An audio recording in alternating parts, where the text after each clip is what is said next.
So you'll all have to forgive me, like my voice is just truly shot, right? I don't know if it's like from all the awesome chanting and all the awesome speak outs, or maybe I'm just like, oh man, like this is like second to the last day, right? Maybe it's like the emotion that's going through my throat. But I digress. All right. As you all know, my name is Mikey. I like to cheat and just read off of stuff, right? But I'll explain this over and over again. The reason why I want to do this is because I do not want to miss out awesome information when I do these introductions, right? And with that being said, this one in particular for this presentation, I really don't want to like mess this up, because it is truly an honor for me to introduce two great guest speakers for tonight. So, without further ado, Jerry Vlasic, MD, is a press officer with the North American Animal Liberation Press Office, a former vivisector and carnist. He has debated the scientific invalidity of animal experimentation around the world, speaks out about the benefits of a vegan diet, and offers lectures on the right of all sentient beings to live free of pain and suffering. His essays and interviews have been published in numerous journals and magazines, and he has been interviewed on radio, TV, and in print by journalists worldwide regarding animal rights, and in particular, the validity of direct action as a tactic in the struggle for animal liberation. And our second guest speaker is Joseph Buddenberg. Has been vegan for 20 years. Wow. And active above ground and underground in campaigns. He has twice indicated an Animal Enterprise Terrorism Act charges and served 2 years in federal prison for his actions. That being said, sirs, the floor is yours. Take it away.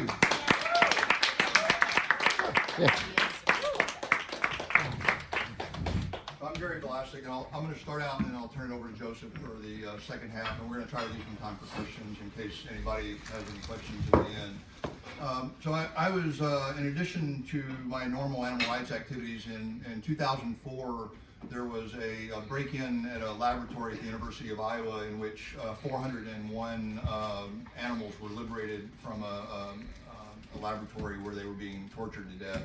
And there was a lot of media around the event, but there was really nobody telling the side of the animal activists. In other words, why this had been done. Obviously, this isn't a bunch of kids just trying to have a good time or somebody that's trying to make a lot of money. There was an ideological purpose for it, and nobody was saying what that ideological purpose was. And so I got together with a guy named Steve Best, who's a professor of philosophy at the University of Texas in El Paso, and the two of us formed the North American Animal Liberation Press Office.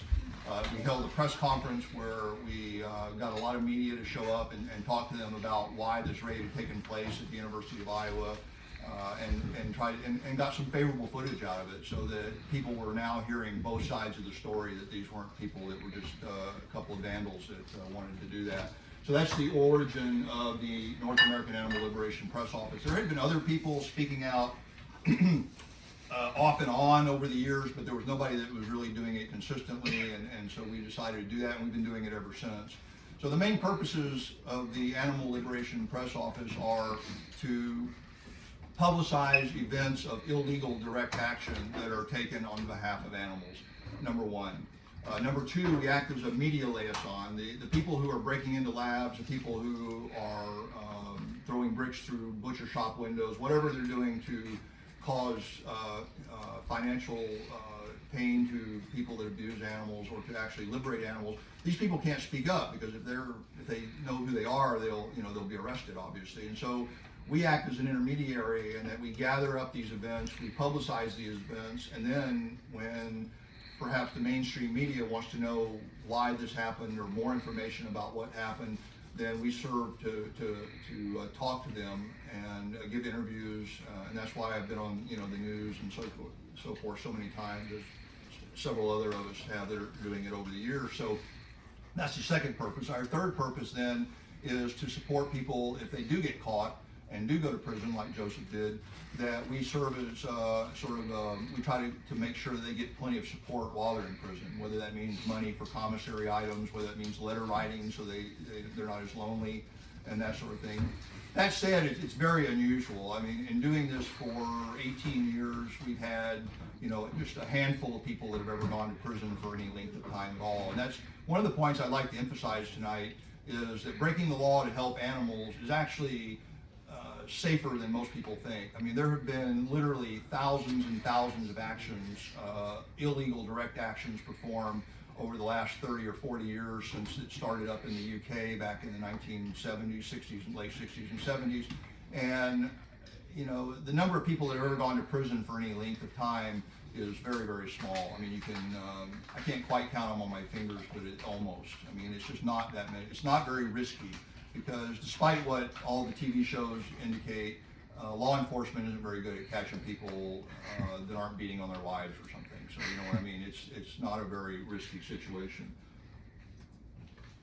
So everybody knows about all the ways we can go out and be active for animals. All of us have done most of these things, if not all of them, but educating the public, working on legislation, doing demonstrations like we've been doing this week, even civil disobedience, which was much more popular maybe 20 years ago, where people would chain themselves to the fur stores or things like that. Those are all legitimate forms of working toward animal liberation, and they're all important, but they're not the only things. And one of the things I want to talk about tonight is why illegal direct action is a valid tactic in the struggle for animal liberation. It's not for everybody. I'm not telling everybody here to go out and break the law to help animals, not at all, but I would like to just make you familiar with the strategy as part of the struggle for animal liberation. And indeed, every single successful struggle for any liberation, whether it was against apartheid or slavery or anything else, have always been people that have been willing to break the law and try to help people or whoever is being oppressed, in this case non-human animals. So pressure campaigns are something that all of you are probably familiar with. Some parts of it are actually going on this week, but pressure campaigns are especially effective, I think, in getting people to change the way they treat animals. And the current campaign, the Coalition to Abolish the Fur Trade here in the United States, has been a very powerful campaign. They've gotten a whole bunch of fur designers and retailers to quit selling fur. We're still going. We're going to do a demonstration tomorrow against one of those targets. And I think these are the most powerful ways to use your time and energy as a grassroots activist if you want to stay on the legal side of the law, because this is where we see real results. I'm a really practical guy, you know what I mean? I just look at what works, and if something's really working well, if designers are stopping using fur, if there's only 80 fur farms in the United States now instead of 249 or whatever that there was 20 years ago, those are results, positive results that I can see. And so anything that I look at that has made that difference is something that I want to put my time behind. So I personally think that the best two uses of our time are targeted above ground campaigns that are very spirited, including in-store disruptions and home demonstrations and target secondary and tertiary targeting, where we go after not just the company that's abusing animals, but the people that are supplying the banking and the insurance and the garbage pickup for the people that are hurting animals. I think those are very important campaigns. These are just a list of some of the pressure campaigns. I won't go over all of them, but they've been various effective, like Consort Beagles. These are all breeding facilities in the UK back in the 90s. They were all shut down after repeated demonstrations over and over and over again. The Shat campaign was spectacularly unsuccessful eventually. It was a long-running campaign, for those of you that don't know, to close an animal testing facility called Huntington Life Sciences, which has 3 animal testing facilities and was the largest contract animal testing company in Europe.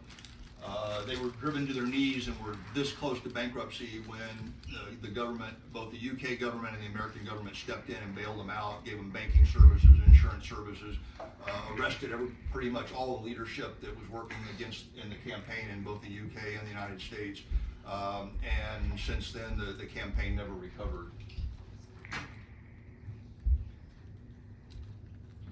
So these are some of the results I mentioned. There's currently a campaign going on in Europe where they're trying to close MBR Beagles, which is a beagle breeding facility in UK that supplies a whole bunch of beagles for animal experimentation. They've got a camp set up outside the perimeter of the place where the beagles are bred, and that's an ongoing campaign as well, and we'll wait and see whether that's successful.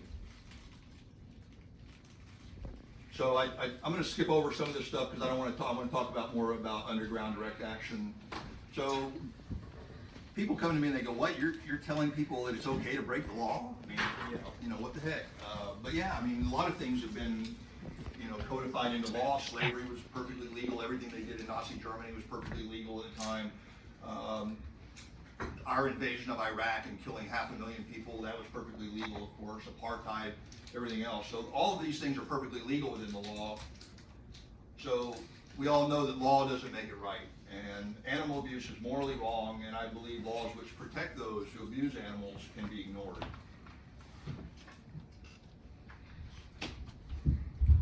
So what is the Animal Liberation Front? The Animal Liberation Front is one of several organizations that work underground to either cause economic sabotage to people who abuse animals and try to force them out of business, or to physically liberate animals that are being exploited. They don't hurt humans. The Animal Liberation Front has a very strict policy about not harming any individual to the best of their abilities. To this day, there's never been a human being that's been seriously injured or killed by anybody working in the Animal Liberation Front. There have been some intimidation tactics where people have been threatened and that sort of thing, but this is they're very explicit in their policies that they don't hurt anybody, including animals or human animals or non-human animals. This is just a graph showing the numbers of actions. You can see the numbers. The yearly actions number in the hundreds every single year. This is both this is basically all over the world. That last column is for 2021, but that was just for the first half, so it's probably about twice that. There has been a slight decline since about 2018 in the number of actions worldwide. These are by country. You can see North America has really fallen down in the number of actions. There has been a marked decrease in the number of illegal direct actions that we know of that are going on in the United States over the last few years, and I can only speculate as to why that is true. I think it's also important just to mention while I'm on the subject that a lot of actions that happen, and Joseph will talk about this a little bit more, a lot of actions that happen that are illegal and that help animals are never reported. We never know about them, we never find out about them. So even though I showed you that there's several hundred a year that are happening around the world, there's probably 5 times that are going on that we just never find out about it. I mean, not everybody that throws a brick through a furrier's window tells anybody about it. And that's okay, that's fine, but when they do that, we try to get media and we try to let other people know, perhaps inspire other people to do those kinds of things. So illegal direct action is another one of those strategies that has been shown to work, which is why I still lend my support behind it. Hundreds of thousands of animals have been liberated and given new lives that would have otherwise spent their entire lives, short lives, in captivity and being hurt. There was a horse slaughter plant up in the northwestern United States that was burned to the ground by the Animal Liberation Front. No animals were harmed in the process, and that horse slaughter plant never reopened. And in fact, to this day, I don't think there is a horse slaughter plant in the United States at all. There was one in Dallas for a while. Maybe somebody knows. There's not. I don't. It's not illegal here anymore. That's I think that's where it ended. I think there were 2 places and it ended a few years ago. I forget the year, but yes. There was a group of idiots that were using palm juice, palm wonderful juice, which is a form of pomegranate juice, and they were testing this drug on animals and claiming that it gave them better erections, if you can believe it or not, and trying to sell their product as a sexual stimulant. They said they would never stop doing that. There were protests all over the country. They still didn't stop doing that. One of the underground animal liberation groups, I don't think it was the ALF, but another one of the groups stepped up, called them in one day and said, hey, we just got through poisoning about 20 of your bottles in various stores around Southern California, and this is why we did it. And within a week, they said, we're not going to test this on animals anymore. So lots of fur farms have been closed. I mentioned that there were 200 and some odd fur farms at the turn of the century in the year 2000. Now we're down to about 80 in the United States. There have been countries now that are banning fur farming for various reasons, but the underground actions have a lot to do with that.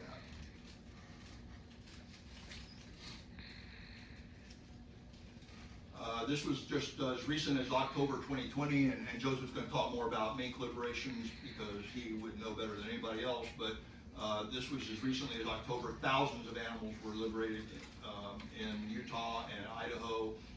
Mink, for those of you that don't know, are genetically wild animals. They're, just because they've been kept in cages for a few generations, they're still completely capable, and they've done studies that show this. They're perfectly capable of going out into the wild and surviving on their own. Does that mean every single one of those thousands of mink survived and lived a long and healthy life? No, but they all, 100% of them were going to be gassed or annually electrocuted as soon as pelting season came around. This was a duck slaughterhouse in the Netherlands. It was burned to the ground back in May of 2020. Hunting towers destroyed in memory of Mike Hill, who is a hunt saboteur that was killed in England by a hunt saboteur that ran over him with a truck. There's a lot of people have criticized it, that it's illegal, that it's subjugating our message to the media. The long jail sentences divert activists, but I've already spoken to that. Almost nobody ever gets caught. When they do, they can actually be inspiring and actually get other people to go out and do things on their behalf. Yes, we are battling a government that has unlimited resources. We're battling industry that has unlimited resources, but we're doing that all the time anyway with above ground action. More to the point, I think I think about myself as being one of those animals that's in a lab somewhere or in a cage on a mink farm, and I think to myself, what would I want people to be doing? Would I want people to be trying to get a law through the U.S. Congress to ban mink farming? I mean, there's nothing wrong with that, and for God's sake, I hope it passes. I don't think it will. But would I want somebody to be, coming out and opening the cages and letting me go? There's only 80 of these mink farms in the whole United States. There's no reason why 20 people in this room couldn't go out and raid every single fur farm in the next 6 months. I mean, it's such a, and again, illegal direct action isn't always the best strategy in every case. I don't know that, threatening people's lives for eating meat necessarily is a good strategy. I don't think we're going to get people to eat less meat by doing that. But I think if we look at certain situations where it's been shown to work, vivisection and fur are certainly amongst that group of targets. I think it can be very effective. A little bit about, the ALF is often considered a terrorist organization, but really, who's the terrorist? People that are torturing and killing animals in laboratories or on fur farms. Who's creating more terror? Again, and within the animal liberation struggle, no humans have been killed at this point. There probably won't ever be, but maybe they will. But the bottom line is, we're not the terrorists. Terrorist means attacking somebody that doesn't have anything to do with anything just to make a point. And all we're doing is, all the underground animal liberation movement is doing is trying to help animal people that are being oppressed. I don't think it fits the definition of terrorist. So just in summary, I think we can combine a variety of tactics to achieve a particular goal. For instance, in the campaign against non-human primate exploitation at UCLA, there was a lot of protesting going on. There was a lot of directed campaigns with going to people's homes, vivisectors' homes, and making them uncomfortable on Sunday mornings because letting them know they can't torture animals during the day, Monday through Friday, and go home and have a peaceful weekend. But the underground followed that campaign and stepped up and participated in the campaign. So people were protesting, but also other people were doing other things underground and adding to the campaign, and it contributes to the success of the campaign. And again, we don't start with illegal direct action. If we can call somebody up, even as the people were saying with Mercy for Animals, or maybe it was No, I was thinking more about the people that were saying we have to have a hard ask. So we ask people to stop doing what the bad things that they're doing. You know, we don't start by breaking into their homes or their businesses and liberating animals or inflicting sabotage. But if they won't change and there's no other way to change it, if we don't see any other solution to a problem, then I think we should consider illegal direct action as a one tool in the toolbox, so to speak. I put this slide up, it's just a list of a few people that have died in the struggle for animal liberation. And that a lot of actions have been done on behalf of even Reagan Russell, who was just killed not too long ago. Everybody knows who she is, I think. I'm going to show, this is our contact information if anybody wants to follow us. We have some merch, Joseph and I have some merch out in the room tonight, if anybody's interested in some pamphlets and books and t-shirts and whatnot. So if anybody wants to follow that. And I'm going to show a quick clip of a liberation activity. I think Joseph probably has one that he's going to show too, and then I'm going to turn it over to him and let him go.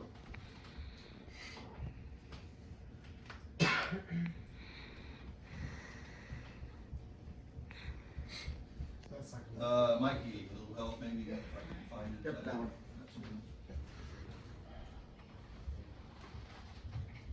I think you can just hit space. Yeah, what? Space bar. So this is footage taken by activists while they were. This was a pheasant liberation in which several thousand pheasants were released in 2021. That's the last.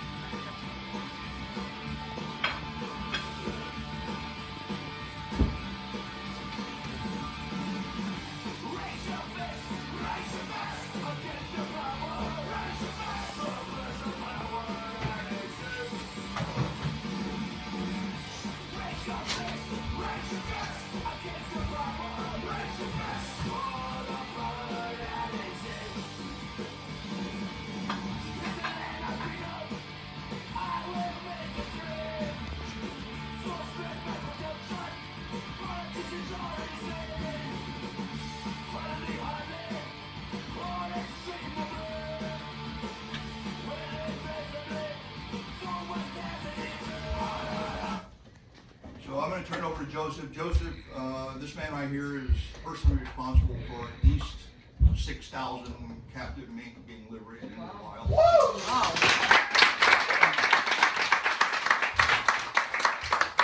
I'll let him tell you more about what he's up to and what he's been doing and what he has done.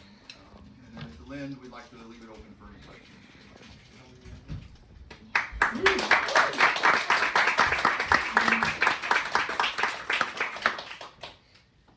Everybody, my name is Joseph Kleidenberg.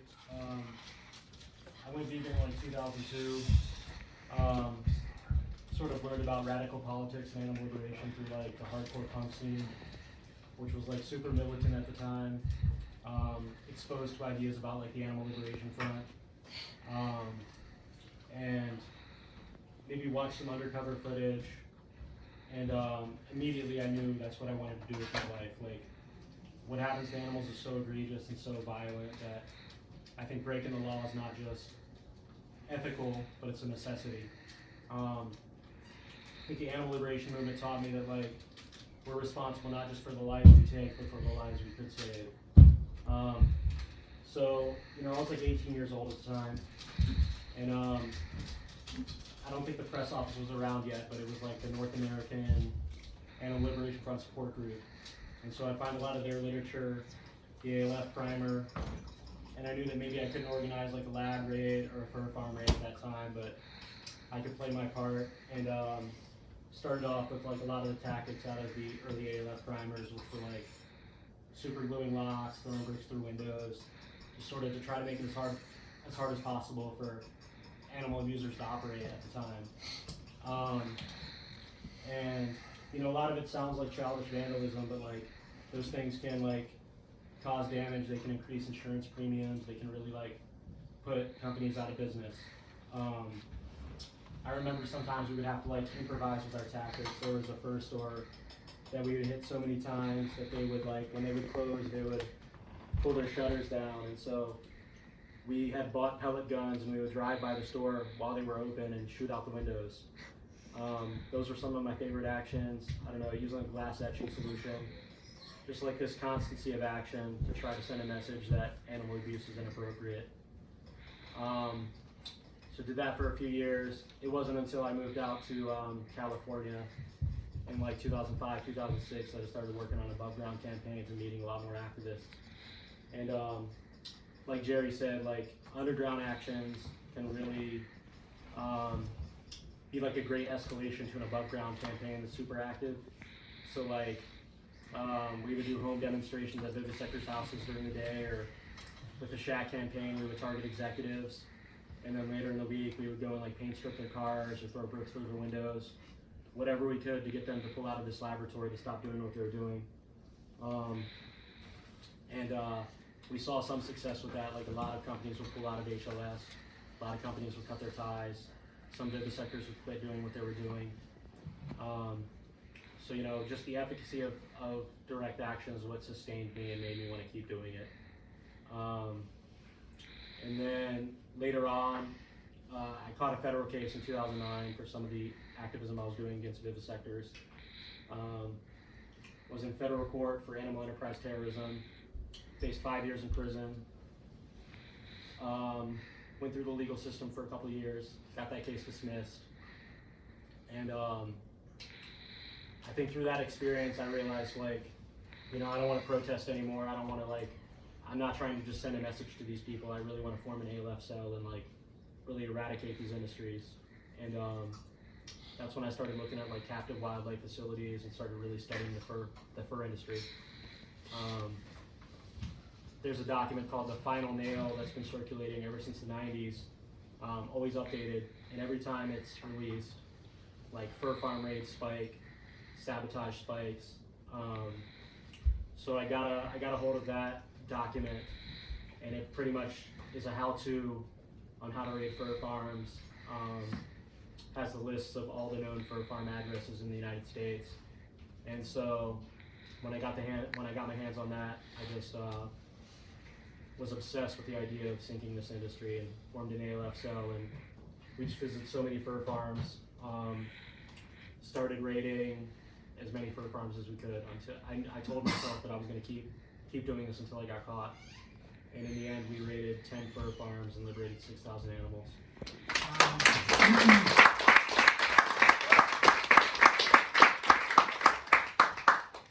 And yeah, like I said, the explicit purpose was to wipe the fur industry off the map.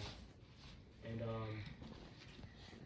we closed a few fur farms with those raids, and right now, through a confluence of factors, like the fur industry is really a shell of what it used to be. There were 274 fur farms when I was raiding fur farms, and now there's only 80. So it's an industry that's super vulnerable, can really be targeted in effective ways by just small groups of activists. And I think Jerry alluded to this, but the reason that mink farms are chosen is because, like, they're captive bred, they're genetically wild, no rehoming is necessary, and yeah, I mean, the amount of economic damage that you can do to these industries, like, they have a closed breeding system.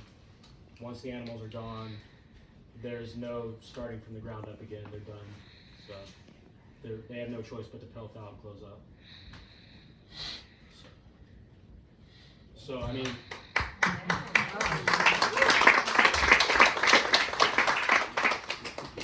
so again, that's just an example of, like, you know, a strategic use of ALF tactics is on an industry that's, like, already hurting, already vulnerable, and you know, that a small activist community can just kind of, like, decimate. So. Awesome.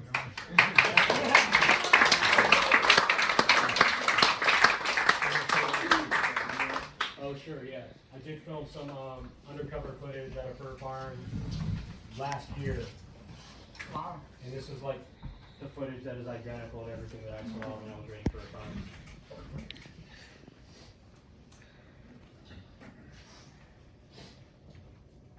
So this is a Utah fur farm in 2020.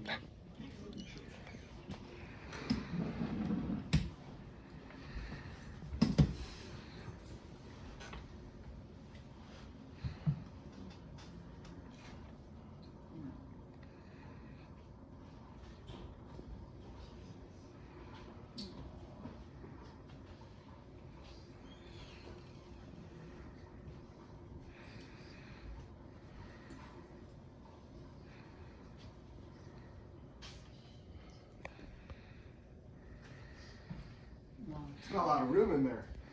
Just straight up, just their products. That's like where they live, like they're in those cages like all the time. Absolutely. And those are just mounds of shit under them. That's the food. That's the That's food. their food. It's like dog food. Oh. Sometimes they're held 6 to a cage. So you can imagine living in a tiny wire cage your entire life with 5 others. They know you can do it together. I have a quick question, Joseph. Thank you so much for that, and to both of you. You mentioned the other day while we were speaking that in these mink farms, some of the mink are the ones that are actually used to bred the minks, and so if you can't save them all, probably saving those or freeing those to kind of put a dent or a hurt to that farm itself, where they can no longer breed them. Is that a strategy as well? Sure, yeah. So mink are bred for, they're not domesticated, they're captive bred for the pelt quality. And so they have, genetic lines going back several generations. So, the breeders will have a breeding card on the top of their cage. There was a farm years ago in Massachusetts that had been raided a few times, and activists broke in and released only the breeding stock, and the farm shut down. $500,000 in damage, 500 mink were released, and the farm was pelted out immediately. Pelting out is an industry term for closing out.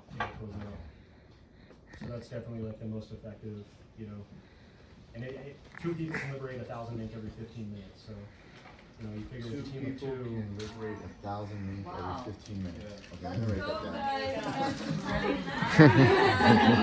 down. Wait, once they're like liberated, where are they? Like they can just be released, would they be able to survive? Yeah, mink are genetically wild to North America. Oh, okay. They're native to North America. Okay, so it's just their habitat. Right, exactly. So Okay. you see a lot of mink releases in both the U.S. and Canada. Okay. You also see mink releases outside of like Norway. Yeah. I think there's other species of mink that live in Norway and Sweden. Okay.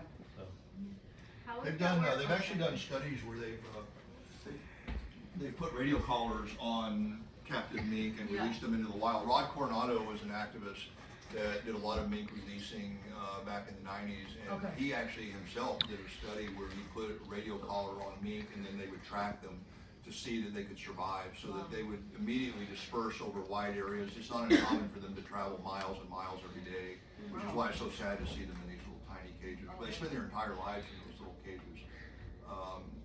So we know for sure that they could survive. Again, does every single one survive? But if you listen to what the mink owners will say after a raid, they'll say these ridiculous things like, well, 2/3 of them got run over by cars, even though they're out in the middle of nowhere and there's no traffic at all. And then they'll say the other third of them froze to death, on the first night or something.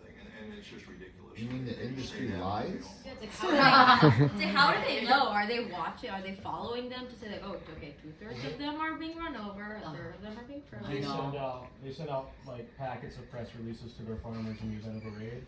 Fur Wow. Commission USA does that, and a lot of times they will just send their press talking points to the local Yeah. press, and they'll run with it. How does the same thing work with regards to foxes? Liberating foxes. Do you have any insights on that? There have been tons of fox liberations in the U.S. as well. Yeah. And in terms of their survival and releasing them. Yeah, they're all capable of surviving. Yeah. I don't know that they've done a lot of studies on what the percentage of survival is. It's definitely more than the 100% that'll be killed if they stay behind. And there's been bobcats liberated that have been kept in cages. So it's not just mink, but mink are because they're the largest number and they're more heavily concentrated. We know more about them. Okay. Yeah, we released bobcats and they did survive. They were never recaptured. There was a story I love from animal liberation history that was 3 wolves were liberated from the zoo. 3 captive wolves, and even like an apex predator, they were never recaptured. So I would tend to think that foxes can survive the wild. Oh, yeah. And I think that goes with their just natural instinct. When people point to natural instinct, they are. These are not tame animals. If you look at laboratory liberations, they're a lot more difficult because a lot of those animals are, you know, purposely bred mice and hamsters and things like that who you can't just go and turn them out in the lot, you know, next door, or they'll all, virtually all of them will be dead within, you know, a couple of days. So those animals, when they are liberated, that they have to find homes for them, and find people that are willing to take care of them. So yeah, that's another reason why, you know, you choose different strategies for different situations. Concepts of sanctuary for animals liberated from the fashion industry? Well, not knowingly, because it would be illegal if you knew you were assisting somebody that was committing a crime. So there are sanctuaries that just don't ask any questions. If animals show up at their sanctuary, they don't really care where they came from. So yeah, it does happen, but it has to be carefully planned ahead of time. Questions over here? Go ahead. Would either of you kind of touch on the necessary like security measures that need to be taken with this kind of work? Yeah, there's a lot written on the subject. Our website, animalliberationpressoffice.org, has references to several of these things. There's I have copies out here of the ALF primer, which has a lot of information. There's a lot written on just basic security culture that even all of us should know about, just to, you know, keep people from interfering with what we're doing. Right. Which can then, you know, you can step that up then if you're going to do something illegal. So there's a lot of resources out there. Anybody, and that kind of brings me to a good question that hasn't been asked yet, but it probably will be, is how do you join the ALF? There's not you can't go down to the ALF office and fill out an application. You know, there's no membership cards, or you don't have to pay dues every month or anything like that. But historically speaking, like-minded people just decide to get together and somebody they can trust, and that can be difficult. Sometimes it's just somebody acting all by themselves.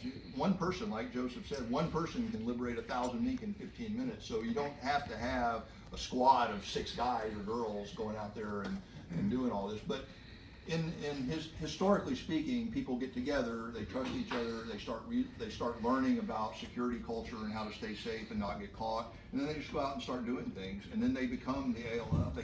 Some people call them when they write it down and tell us about it. They sign it ALF. Other people don't bother. You don't have to label yourself the ALF if you don't want to. You can call yourself anything you want. There's other groups. There's Animal Rights Militia. There's Justice Department. And there's a whole bunch of different people that have just kind of made up names for themselves and call themselves that. So that's totally up to you.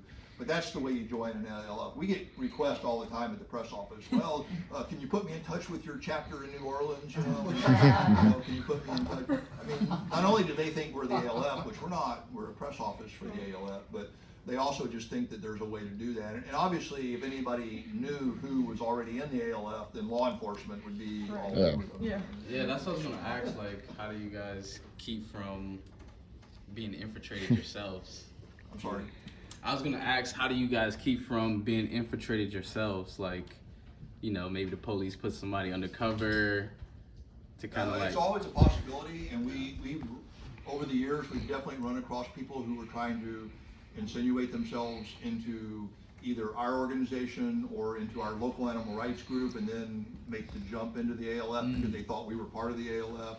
So there are these people that come around. There were people that would come around and say, hey, we want to make a movie about the ALF. Can you introduce us to somebody that's in the ALF, and we'll follow them around and do it. And we won't tell anybody who they are, and you know, that sort of thing. So we get that all the time. There definitely been repeated attempts to try to find out who these people are, but the cells are pretty insular. They don't, you know, you find people you trust and you just keep your damn mouth shut. Yeah, I'd say to Kalina's question, so work alone if you can. Don't ever take your cell phone to a crime. There have been conspiracy cases, ALF conspiracy cases, where people just brought their cell phone geolocation data to a crime scene. And don't ever let anyone know that you're doing these kinds of actions. You know, I had friends and partners that would have no idea that I was involved in ALF activity. But, yeah, I would say the majority of the people that have gone to prison have been people who talked about what they did, either to a loved one or to even one of their cohorts who's now wearing a wire. Like that was what happened up in the Northwest when a lot of people went down for actions up there. They got one guy who happened to be a heroin addict, and they said, we're gonna send you to jail for 10 years on heroin charges unless you wear a wire and go talk to all your former comrades and get them to talk about it.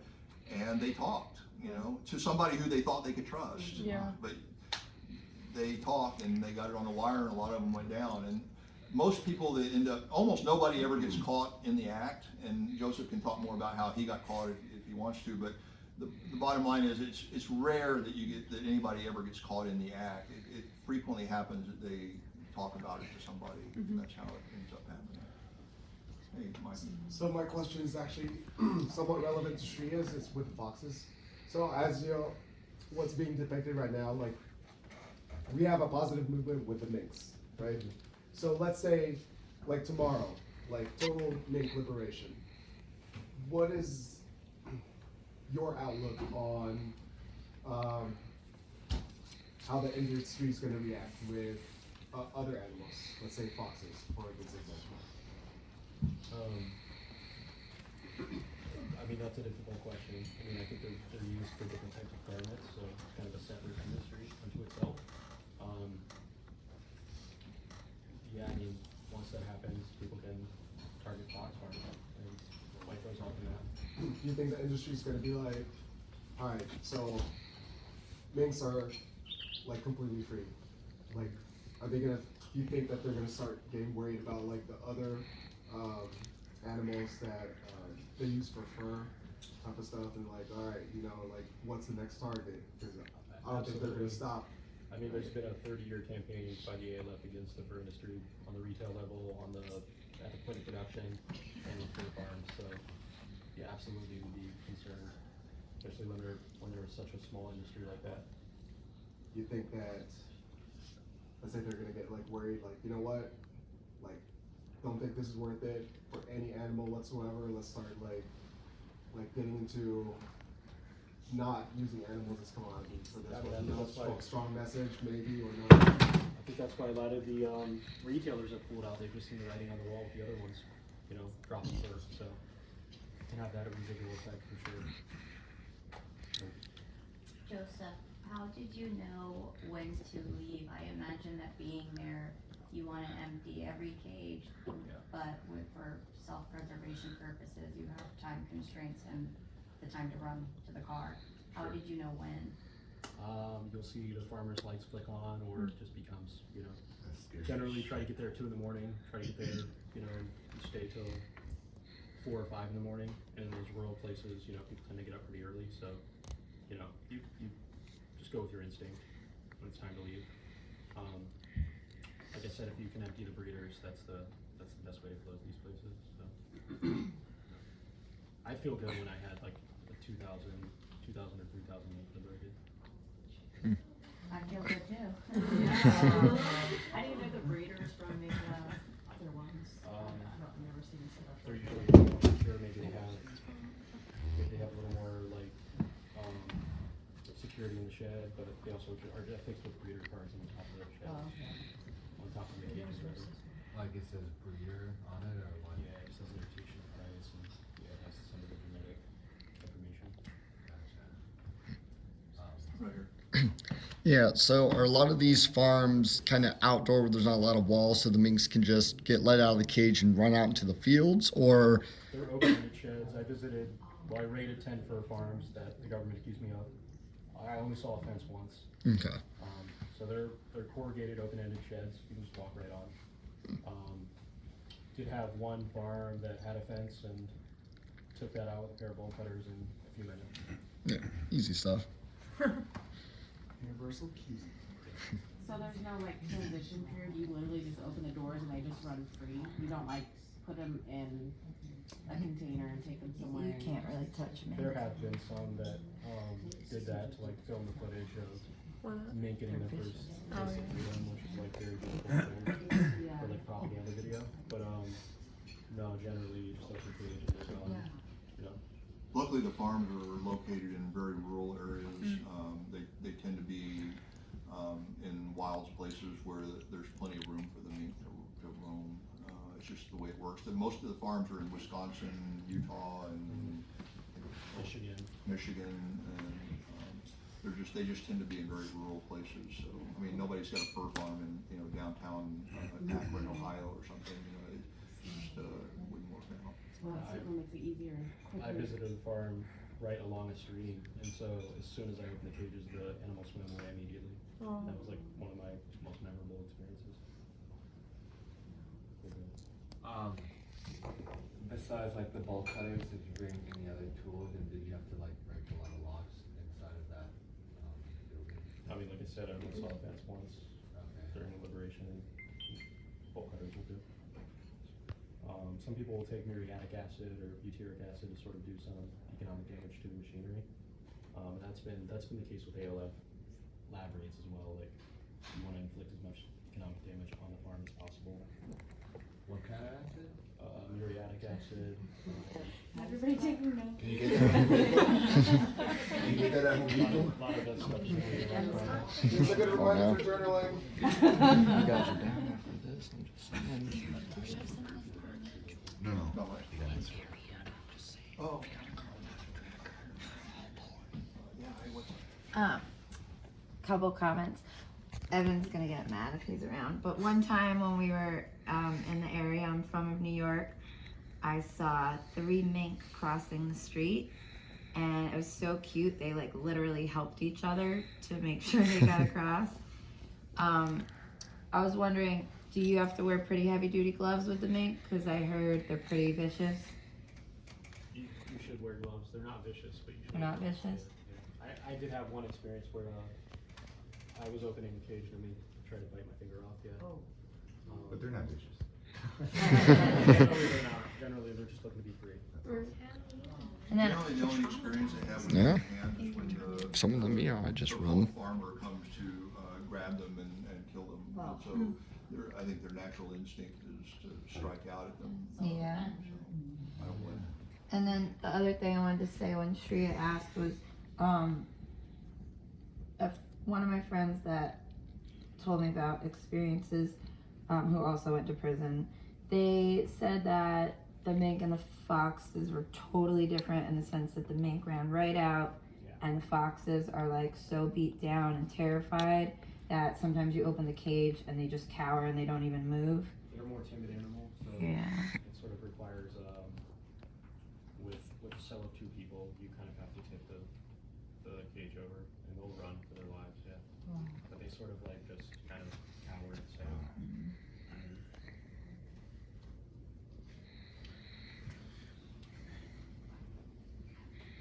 Jerry, I may have missed it, but so Joseph provided this background story for like his journey to like this point. I guess like I'm looking for like a specific timeline for you. Like, at what point and why did you decide? Okay, like I'm gonna go for like direct underground action type of stuff. Yeah, so I've been vegan for 29 years, and I've kind of come up through the ranks of doing everything, of just writing letters and sending them to people, and then protesting, and then I got involved with the Shack campaign. So I went to the UK and hung out with those people, and I just kind of became radicalized more and more. Not so much just because I'm trying to make trouble, but just because I've always just looked at what I thought was the most effective use of my time. So if I'm going to spend X number of hours a week, doing something, I just want to know that I'm doing the most effective thing I can do. And I personally don't think that sending a lot of money to national organizations that have 6-figure incomes for their executives and pay a lot of money for buildings and rent and things like that, I just never was comfortable with that being a very effective form of activism. And so I just tried to say, well, how can I make the most difference as one person on the planet while I'm here? And those are the things that I just looked at and seen the most results from one person. Again, I don't want to say that HSUS has never done anything useful for animals, or I don't want to say that PETA doesn't do good stuff for educating people about animal abuse. But as far as one person goes, I think the most effective thing you can do is what Joseph did, and go out and just liberate animals, or cost somebody who's hurting animals so much money that they can't hurt animals anymore, or whatever you can do. I think any one person, that's the best you can do. If you can't do that for whatever reason, you know, maybe you have kids at home and you don't want to risk, even though it's a very small risk. I mean, one of us is much more likely to get arrested at Home Depot than, you know, than somebody is, you know, liberating mink or you know, throwing a rock through a first floor window or something. It's just not very likely. But anyway, if you can't do that, then I think working on focused campaigns like the CAF campaign, the Shack campaign, you know, the other campaigns that are going on around us that are very focused on one abuser, and you don't relent until that abuser gives up. So I don't like to criticize other groups or other tactics in the movement. I think, you know, we need many hands on many oars, as the saying goes.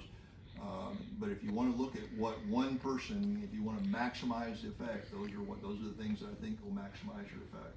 And that's why I have migrated in that direction as the more I've learned about the movement.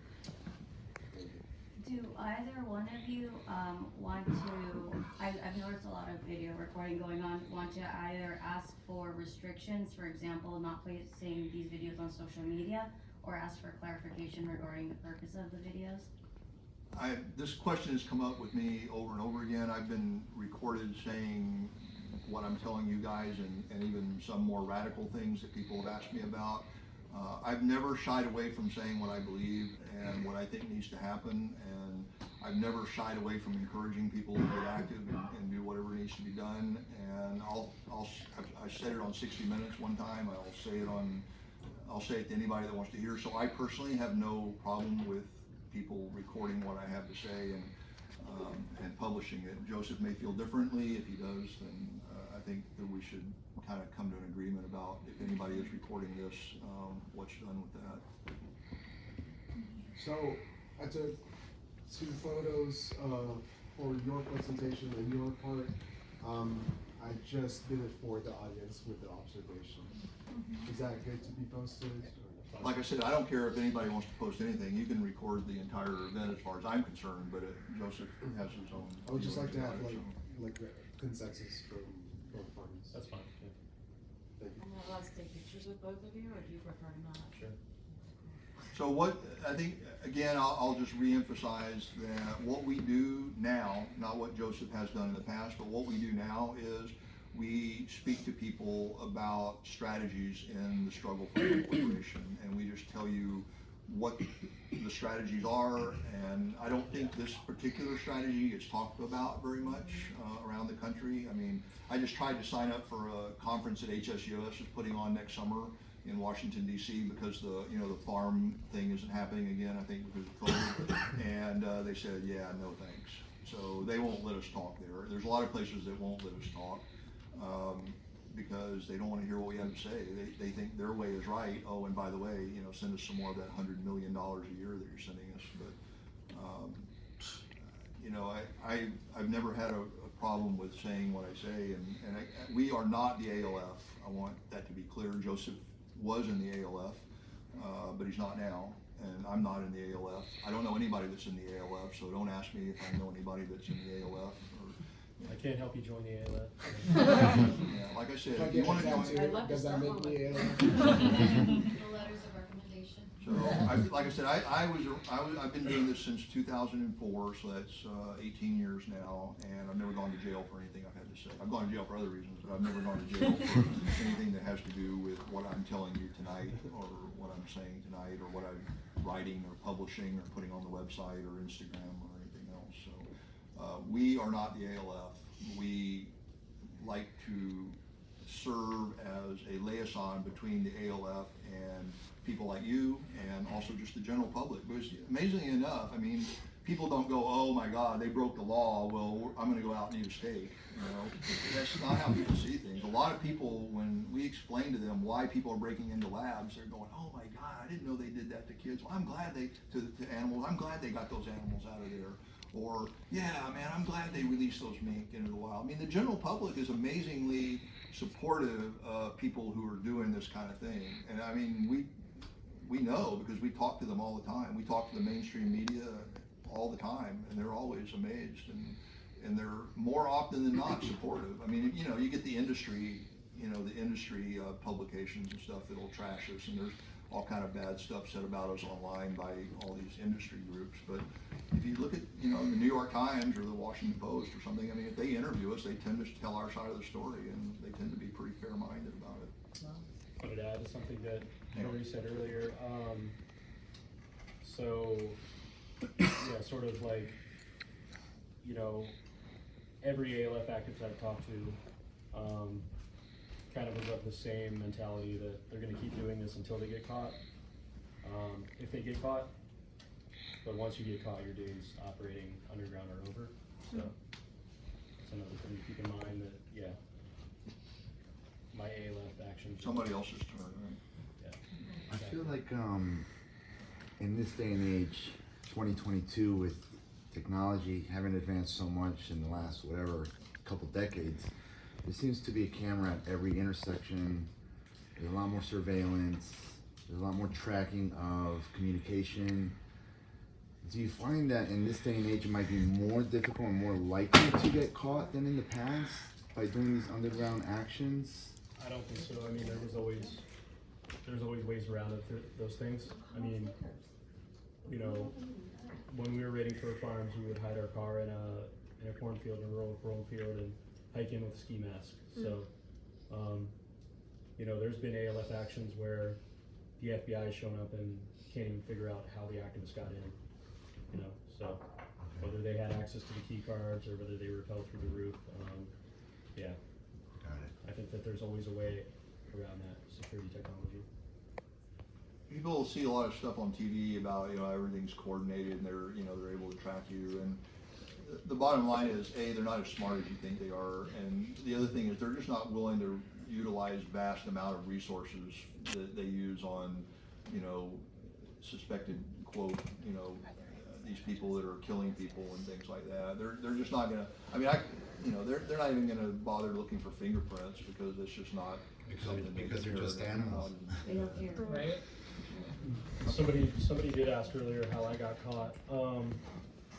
So I had been subject to like three federal investigations prior to raiding mink farms, and I think I just became a suspect for the FBI, and so they sort of had to cheat. They planted some evidence.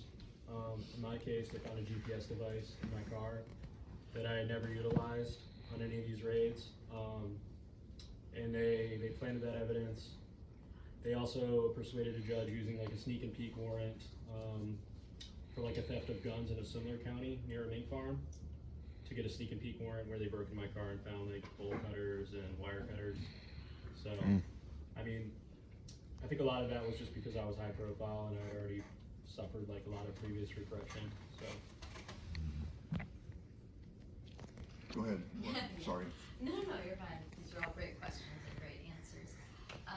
Just out of curiosity from your experience working with the press, what is it like? Do you feel like it's a challenge having to compete with what the mainstream media would accept from those who are actually profiting off of the exploitation of animals and are often the ones who are paying for advertisements and are traditionally in this space? So when we want to get the information about animal exploitation out, do you feel like there could be a conflict of interest to actually bring this issue out into the more common everyday audience?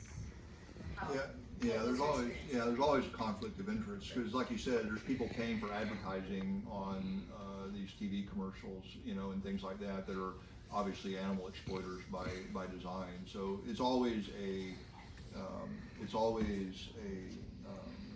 struggle to get things out there, and that's why when high-profile things happen, they can't ignore everything.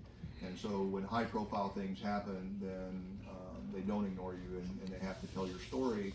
And I don't know, I've just always been surprised that they were willing to tell our side of the story. They may or may not have agreed with us, but they were willing to. And again, our attitude is like all of our attitudes. It's like, what's wrong with you people? Why don't you see what's going on here? And I think coming at it from that approach, I've been surprised that they've told our side of the story as much as they have. Is there something that you specifically tried to do to get them to see see this as an important issue when pitching to certain press outlets or media outlets? Well, I mean, other than issuing press releases and providing background information, like about, the mink farms and things like that, I mean, we try to, try to show them what's out there, and they can choose to ignore it or not, and sometimes they do, obviously. Jerry, you emphasize how unlikely it is for people doing liberations to get caught. And of the very few who do get caught, the very, very few, you did mention that, could you go over again where people, the general AR public, could show them support, find them for letter writing, for emotional support, putting money on their books so that they can buy vegan food if they don't have access to it? Yeah, there's people that maintain lists of political prisoners. Our website has people who are in prison primarily for just animal rights stuff. So yeah, you can always go to our website and find that information. We try to help the people that do get caught. And right now, because of the United States, has been seen kind of a lower number of actions in the last few years. I think there's only currently 2 or 3 prisoners in prison right now in the United States. There's a few in Europe and Eastern Europe as well, but not many. I mean, there's no more than, I don't think I've ever seen more than 6 or 8 people in prison at any given time. I mean, it's just not very, considering that there's thousands and thousands of actions going on. It's really pretty unlikely. But yeah, anybody that wants to do prisoner support, our website has a page just on prisoners and how to write them, what kind of things you can and can't say, and that sort of thing. Jerry, can you tell us about the 2 prisoners? Some of us already know, but for those who do not know, like in Europe, you mentioned 2 people who got arrested, one in Slovakia and the other one I don't know where. The one with the bus. Yeah, the 2 you're talking about, one, there's a guy named Ludislav who's in Slovakia that Jasenia's actually been writing to. He was given a 12-year sentence for having explosive devices and setting off an explosive device at a McDonald's restaurant. Didn't hurt anybody. I think it was when they were closed. So he's one, and then there's another guy who's not listed. I'm corresponding with his support team now about whether he wants to be listed or not, but y'all may have heard of him, but he took a bus of hostages in Ukraine and kept them hostage until the president of Ukraine asked people to watch Earthlings on TV, and this guy did it. The president actually did that and asked everybody in the country to watch Earthlings, and then he released the people. He didn't hurt anybody. And so he's in, I'm not sure where he is right now. He's about to be sentenced though, so we'll know. This happened the year before last, I think. So he's another kind of interesting guy. His name is Maxim, and he's in the Ukraine. And there's a couple of people in, I think one in Germany and one in Netherlands that have been put in jail for various actions. So yeah, it's a great experience to write to these guys and girls and find out about them and find out what their lives are, and just kind of it makes their whole day to get letters in prison. Is there any way to measure? There's also Joseph Dibby. He was on the run for a few years. He was burning down a horse slaughterhouse. He's awaiting charges. He's pre-trial, but might end up seeing some significant prison time. So if that happens, people should support him. When they burn down slaughterhouses, there's like no one inside. Yeah, they would do the reconnaissance to make sure there's no humans or animals inside. No one's ever hurt any. That's one of the ALF guidelines, to never hurt any human or animal. Hey, man. So did he tell the president, or did the president tell the country? Yeah. Yes. And everyone on the bus said that he was quite lovely to them. That he told them they wouldn't get hurt, that he just wanted the video to be played, to people to watch the video. Did the members in the bus watch the video as well?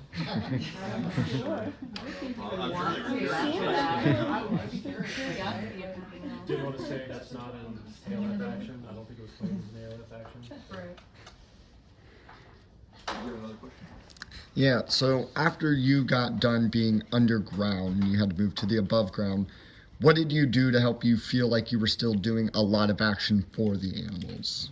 I mean, I've been participating in a lot of calf campaigns in Texas, so we're working hard on all those campaigns. One super hard on Neiman Marcus, where they're headquartered, and just winning campaign after campaign through, you know, disruptive public protest.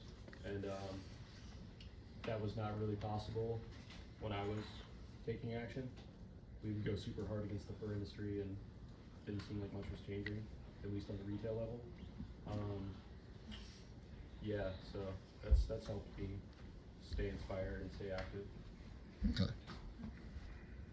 Joseph, you said that when you got arrested, even though you got arrested, and it might feel like a sad moment, or you said that somebody like in Canada was liberated animals. Oh yeah. So I turned myself in to start serving my sentence May 2nd, 2016. And you know, one of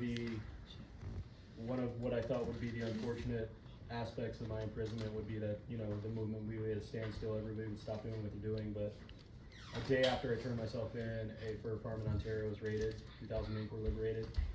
So, you know, people weren't going to let the repression stop them from fighting for animals, and that was very beautiful. I got that like the first week of my imprisonment. I got a letter and a postcard saying that. Yeah, that's huge.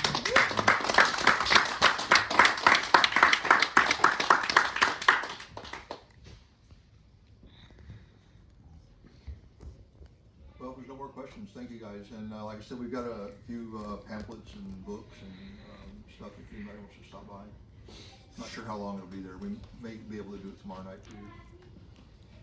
All right.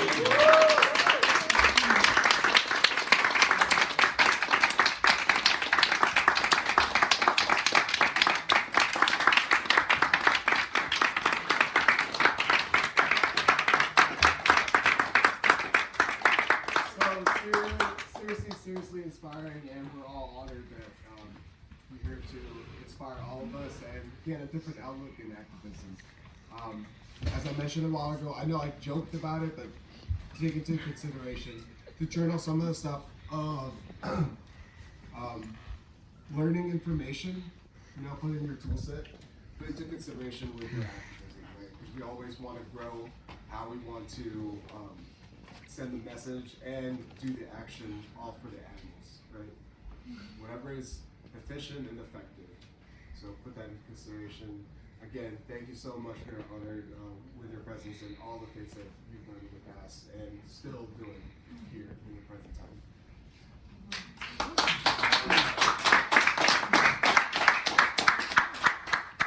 So with that being said, we'll be transitioning into, can we talk about tomorrow's stuff?